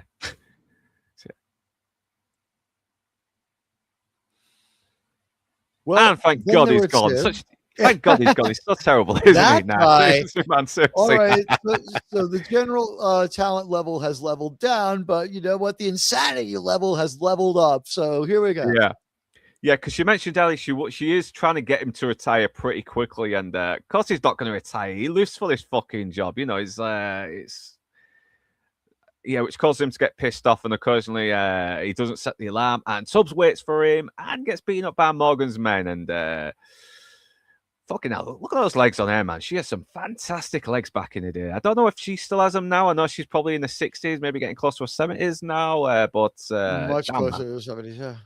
Yeah, but she's like, wait, why didn't you wake? Yeah, why didn't you wake me? He's like, well, you were sleeping. He's like, you should set your fucking alarm, mate. All right, it's your fucking schedule. All right, it's your responsibility. You know, I never ask my wife to set the alarm when I need to wake up early. I never do that. I mean, so he rushes out, but Tubbs has been beaten up, and Sonny is like, oh my God, I put the pussy on the pedestal over my friend. I'm a douche. I have two problems with this sequence of events. I'll give them to you real quickly. One, all right, so you're a Miami-Dade undercover vice agent. You have access to all these things, and also you're living a wild life. You don't have a toothbrush and the other necessities of life in the trunk of your car that you get distracted and hung up at some chick's place like that. And also, like Tubbs, I'm not going to stare down Sonny. I'm going to the hospital and I'm calling the lieutenant and I'm saying, send every freaking cop in Miami down there to bring these cop assaulting pieces of garbage down to the station. We already got them now. They're good for 10 years. A police officer is a witness unto themselves in the United States. They're going away.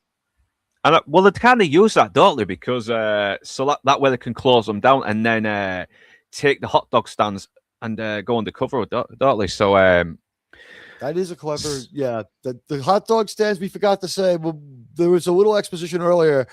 The hot dog stand that got shot up, someone approaches them and they're like, the guy who runs these hot dog stands, he's kind of an important guy. Yeah, kind it's of Morgan, part of isn't a it? 5-letter, he's kind of got mob-like connections, maybe you want to leave him alone.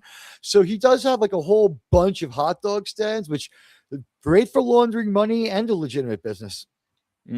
Oh, yeah. I mean, that's it. All you need is a shitload of money, some shitty business that way where you can look like you're working and earning it properly, launder it, clean it. That's it. It's simple. It's simple. It's been something. It's a simple, illegal and dangerous approach that's been going on for decades, and it's still working till this day. So yeah, Castillo suggests upping surveillance on Morgan, and Tubbs disagrees because the gang aren't running from anyone. So he suggests using the assault on him to against Morgan to shut up shop and set up the gang using the truck. So Castillo agrees. But only if he works with Switek and Zito, because Sonny has major fucked up. He hasn't shown up when he should, and he's doing the paperwork now. Sonny, you're doing the paperwork. You're on punishment paperwork duty. And I also think the desk there.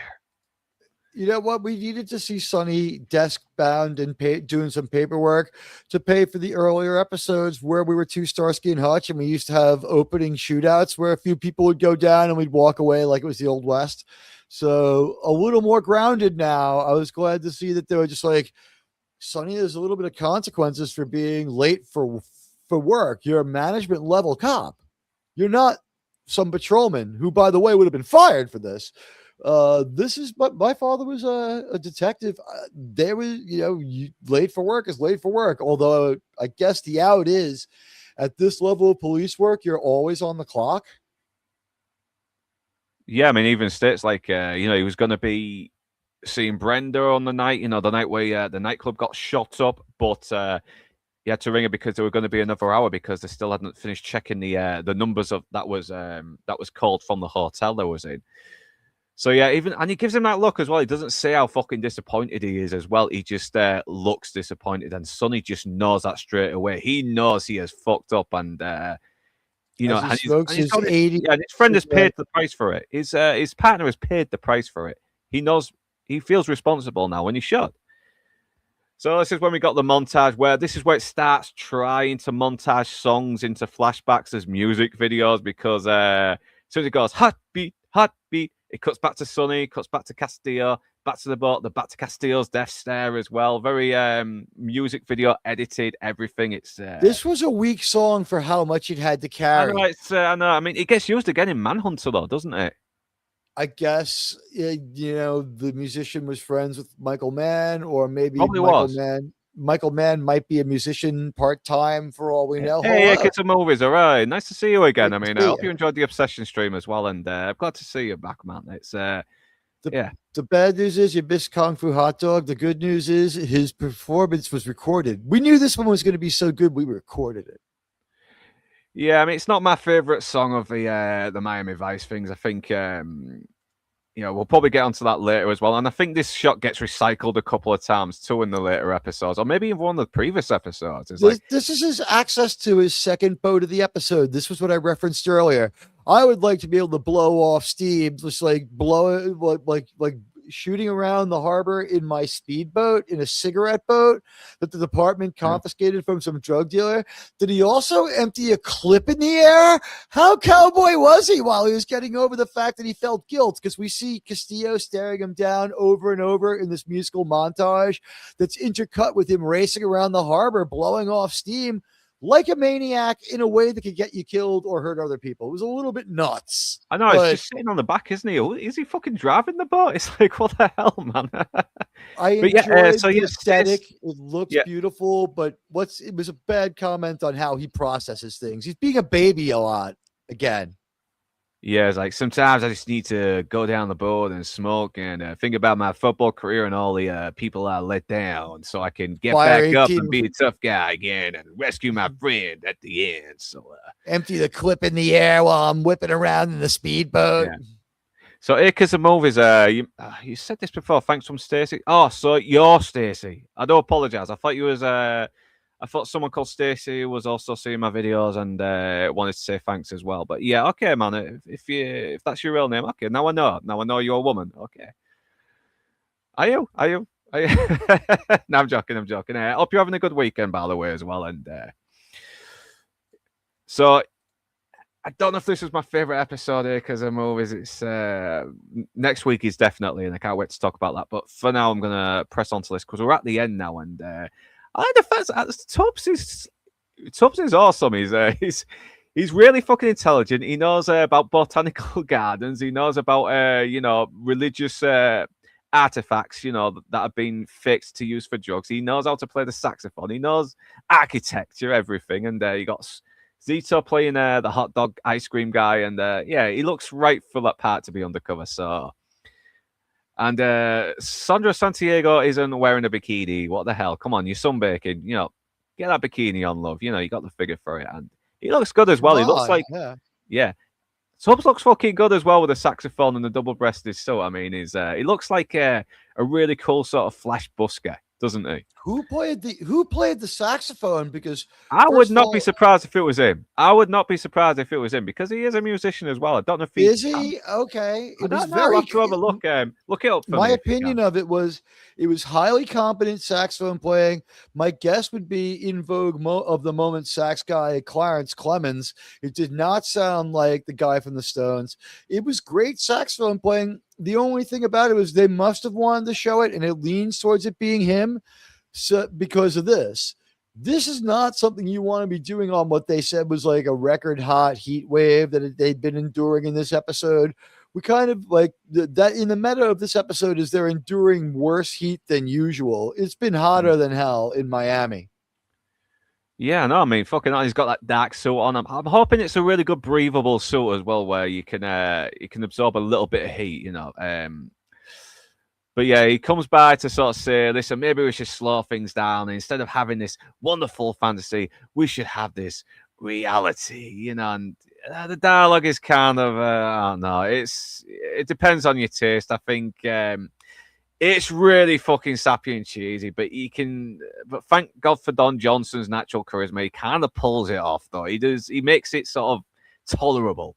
He does. He can deliver these kind of lines with that sort of charm and that sort of delivery, and just kind of pull it off. I mean, but it's hinting that the kind of are slowing down. They aren't totally breaking up. They're just slowing it down so she can still at least see how things go with them, and that's about it. But yeah, he does take a bit of responsibility. He does say, okay, I need to get back to my job. It's like, I love my time with you, but but I have a job that prioritizes other people above myself. So then we got these gangs. They're actually not laughing this time. They're a little bit more desperate. One guy's like saying, they're going to catch us this time, man. They're going to catch us. And the other guy starts whining that, we're out of money. So they're really coming down right, now. They're probably out of money to buy fucking drugs because they're no longer high, and it starts the drugs are starting to wear off. But they're not as high as they want to be. Maybe they get on the come down now. Coast to the next. They're seeing the amount dwindle, and like they're gonna coast to the next crime. By the way, great call. It is Philip Michael Thomas, and I just want to say Philip Michael Thomas can play saxophone for any serious band. He did great. He was soloing fantastically. He had a great vision. I knew it. And great job with that. Quite honestly, I thought it might have been Clarence Clemens because of the popularity of Bruce Springsteen and the E Street Band at the time. But also, like, Bobby Keys went through my mind. Like, he was playing saxophone on a level where I thought maybe it was Bobby Keys or Clarence Clemens. So he's really good. He's really good on sax. Yeah, very talented. Very talented, man. It's like, you know what? You're a Renaissance man, sir. I salute you. Yeah. I don't know who this actor is anyway. Let's have a look. We've already looked at Michael Carman as one of the gang members. Let's try and find him out because we don't really know some of their names. One of them's called Snake and the other is called Punk Free. There you go. Lionel Shoot. I wonder if he's been on it. Or is this aesthetic and their layer a little bit like Clockwork Orange and these American droogies of the 80s? Yeah. So I've looked up this actor, Lionel Shoot. He's only got three credits to his name. Taurus Season in 1989, Miami Vice 1985, and CBS School Break Special 1985. So, he's probably... I don't know. There's a very, very minimal information on him. So let's hope he just changed careers and it wasn't like a car crash or something. Yeah, maybe just did this for someone. Maybe he was just filling in. Who knows? I couldn't get the other actor. And memorable in this. This was very much like Clockwork Orange, the sequence. It reminded me of American droogies. They weren't listening to Mozart. They're listening to garbage. They were in a white room, but they were dressed really weird, and they didn't have this weird unison sort of group vibe where they were vibing together towards the violence. They're chaotic. These are American droogies. They're like very chaotic and psycho ranger types. I know. And I think maybe Snake might be almost the smarter one because he's the one that figures out about the doing the hot dog stand again, and is like, yeah, those numbskulls are on a routine, they're stupid, we could just do them again, and yeah, then they start getting all charged and fired up, don't they? And they're back on the high again. So can I say that must have been a lucky guess because nobody tweaking this hard that often can do pattern recognition. I didn't trust them on that one. Yeah, probably, yes. But that's the thing, though. I mean, Izzy has already mentioned that they plan to hit the hot dog stands again, and now they're only coming to the conclusion again. Did I miss something? Was there a lack of communication in the writing? Maybe I don't know. This hot dog stand special because we found out the guy had like 60. They shouldn't have put that detail in there. That was needless. And yeah, maybe.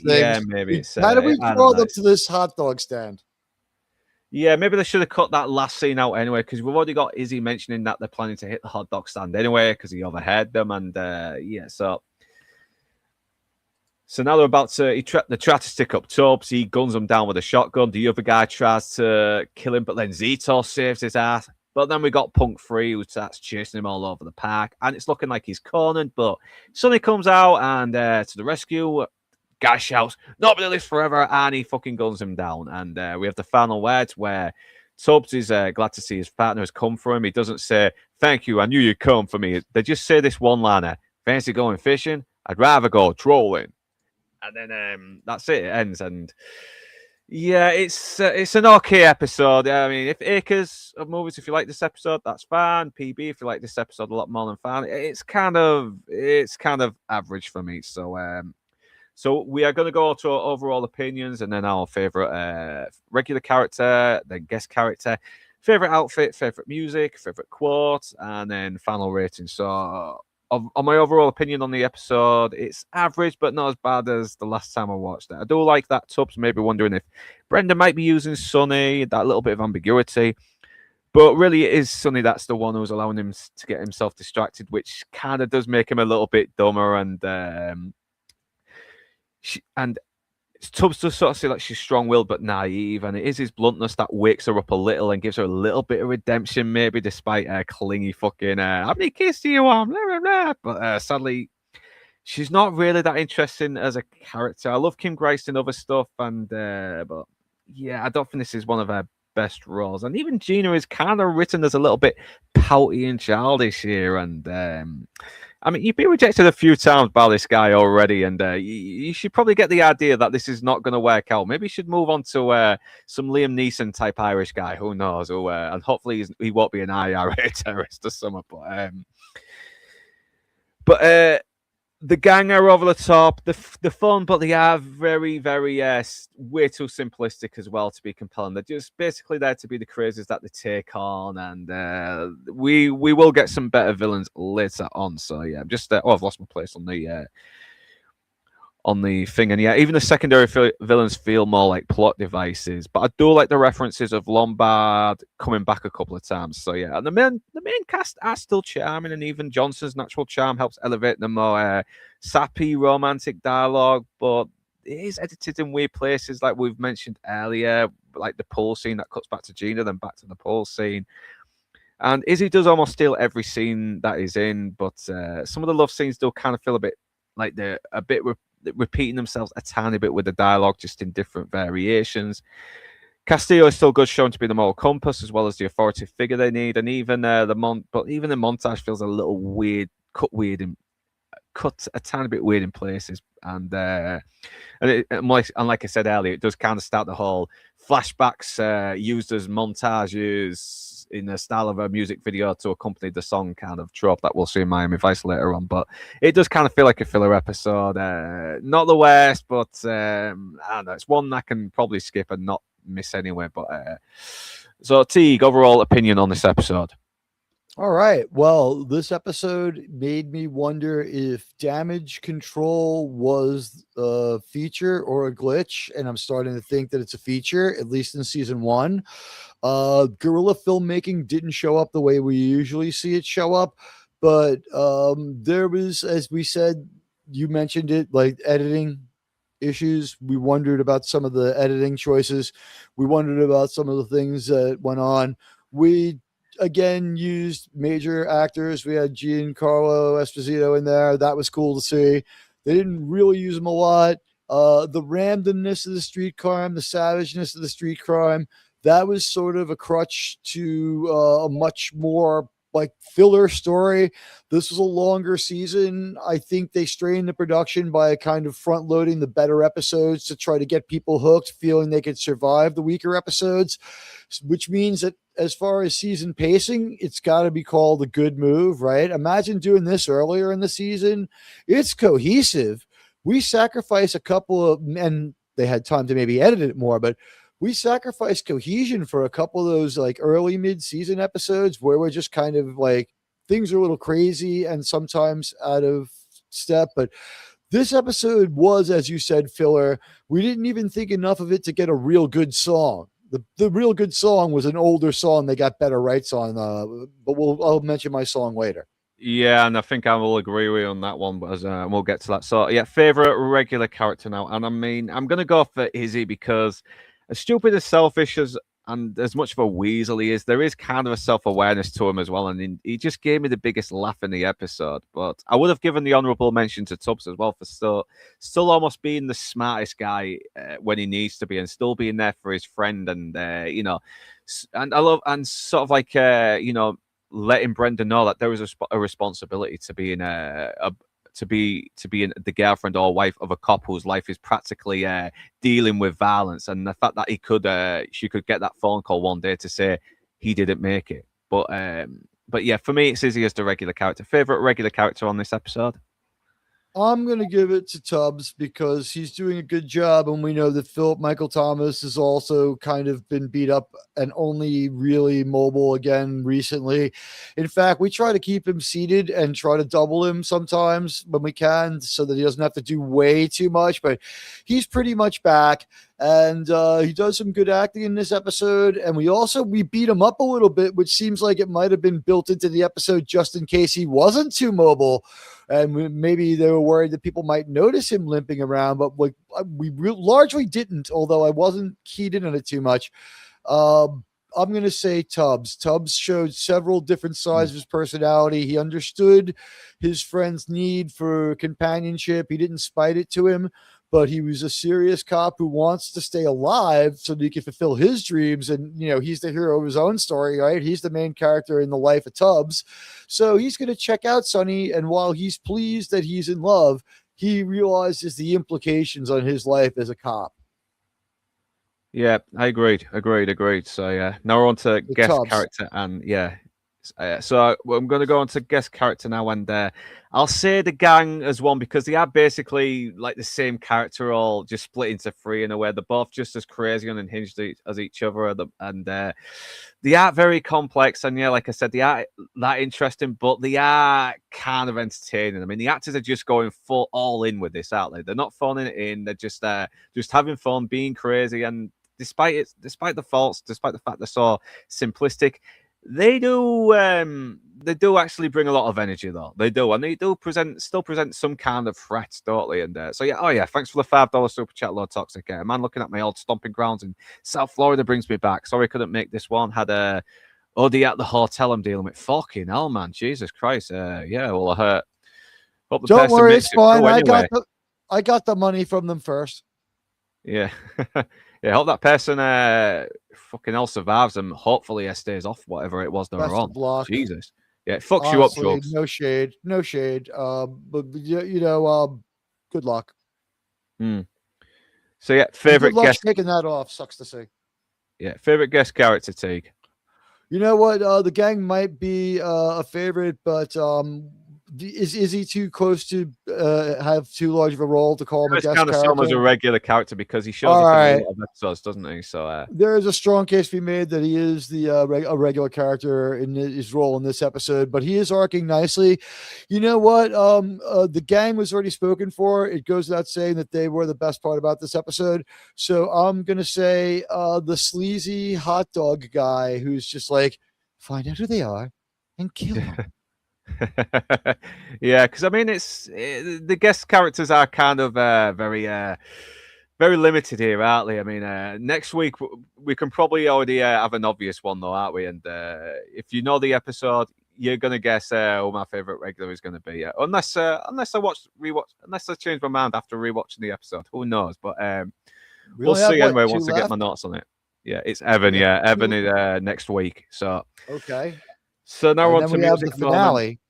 Yeah. So now we're on to music moment, and I will go for Booker T and the MGs because Heartbeat wasn't my favorite of the Miami Vice songs, and Bad to the Bone has been overplayed for me for years, and even Jan Hammer's Teresa got a little bit repetitive, and so yeah, Booker T and the MGs. Sometimes you just got to go a bit old school, don't you?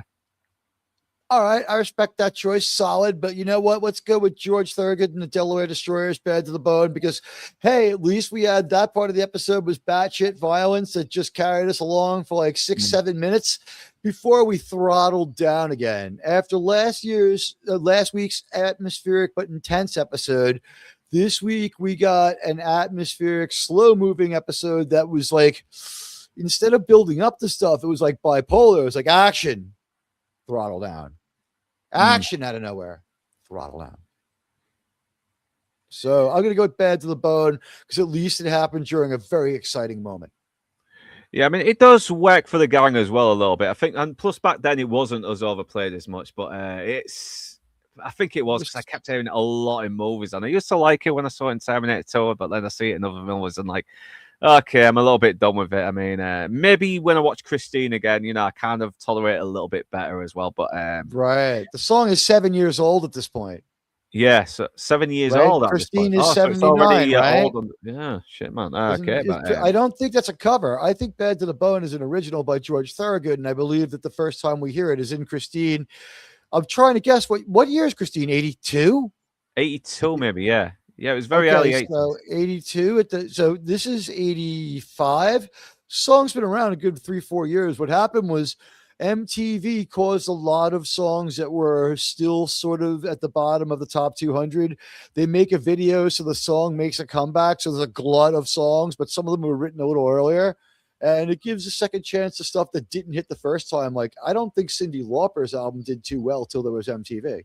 I think, and then it just lit the afterburners. Yeah, because I think the thing is, the only thing that makes Bad to the Bone come across even older is because it looks like it's using the same kind of notes as Manish Boy by is it BB King that sung it? He's in that tradition, and there are no modern instruments. There are no non-acoustic or like there's electric guitars, but that is just a stand-up upright, like bluesy piano, like the guy from the Stones played. That was just, a regular saxophone. There was no synthesizers or keyboards in it. It was a first-generation rock and roll song, no matter when it was written and when it was performed. It was, actually, in the style that you could hear in 1958. Yeah, actually, Bad to the Bone might actually be a little bit of a variation. Uses the same riff as "I'm a Man" by Muddy Waters. That's it, Muddy Waters, not BB King, Muddy Waters. But at this point, we had seen people starting to compensate the original guys who did it, so it was probably welcome. You know what I mean? It's like, I could use some dough. Yeah, take the hook. Yeah, the Stones did that. They would, and also, because bring the guys on tour. Yeah, a lot of these fucking musicians usually take from like even the Beatles took a little bit from Elvis and fucking Chuck Berry and all that lot. It's like because there's only a certain amount of chords you can play. There's only a certain amount of chords that can be played in some kind of arrangement, and some songs are going to sound the same. They're going to have the same arrangement, and then you get these other artists saying, "Hey, they stole those are the same chords who used that song. I'm going to sue them." It's like you can't fucking sue them because if you sue them, no one else is going to be able to play, make another fucking song. For the most part, the Beatles and the Stones usually use the nuts and bolts of the 8 notes of music and, the 5 basic chords of rock and roll to make some very amazing stuff. But like with the Stones and the Beatles, when they would take a lot, sometimes they would do a cover by the guy and make it the B-side to cash him up. And with the Stones, more and more bringing old classic Delta blues guys on tour. In this point, like the Stones are on tour this year, I believe that this episode is from. So they're bringing guys from 40 years earlier out on tour. And, America's changed enough for someone like John Lee Hooker to be like 70 years old and have a hit. It's kind of cool. Yeah, well, so we've done our favorite music moment and favorite outfit. I think I'm gonna go with the fucking gang member with the really boyish looking one who has the hat on there because I don't know. He's rocking that fucking weird gear. He's rocking the pink bowling shirt with the string vest and the hat. He almost looks like a less drag version of Boy George for some reason on Psycho Pills. So no, I'll go for that. I'll go for his look. My favorite gang member is the one who looks like the refugee from the Young Ones with the leather vest. With the leather vest, yeah, I think that might be the Carman character. Wait, let me get this window. Let me stop the window. There we go. Here we go. Here we go. This one. This guy here. Is our pal holding the in back with the by the radio. He's just taking the crowbar to the radio, and yeah, he is sort of like a little bit like Adrian from the Young Ones, if I have the right. Vivian, I don't know. Yeah, there's only 10 episodes. Right? I think he looks a bit like Adrian a tiny bit. Yeah, Adrian Edmondson. Listen, it's very hard to see the Young Ones in America. Okay, like you can get it now, but like in my time, it was hard to see. That is why you must sail the high seas, my heart, is because all that stuff that hasn't been released yet, but has been, because there's a lot of films in the pipeline that has not been released for fucking years still, and like Positions and all that stuff, and they're still on there as well, and they're good quality. So yeah, it might be a good time to actually Working through get Red those Dwarf sites. myself. I know I should be promoting this, but fuck it, it's with streaming services putting ads on, despite the fact you're fucking paying double the price it was supposed to be, with less of the quality they used to have. What do you expect?